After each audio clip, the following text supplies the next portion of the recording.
Sa mga mag-turn on pa lang sa ilang Facebook og professional mode, maoy timan ininyo nga ang inyong mga activities sa unang panahon sa inyong Facebook, once nga mag-turn on na mo og professional mode, i-review ka na ni Meta ang tanang activity ninyo sa wala pa mo nag-turn on og professional mode, sa wala pa mo nag-vlogger, sa wala pa mo nag-vlog, inig turn on sa professional mode, tanan i-review na siya ni Meta.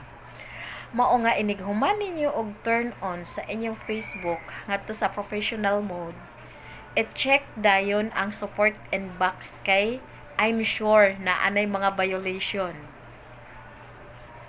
Tagsaan ninyo og settle down ang inyong violation nga mo appear dito sa support inbox, and then ay uban nga dili makita nga pwede ninyo i-dispute or na community standards mo nga which is bugat-bugat nga mga salaod, dili na siya makita o dili na siya ma-dispute.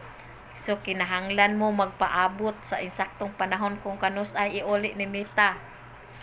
And then ako'y advice nga bisan pa man og naay mga violation nga wala makita, bisan pa man nga violation nga gidispute pa ninyo, ayaw mo paabot og response ni Meta, ayha pa mo mag-upload.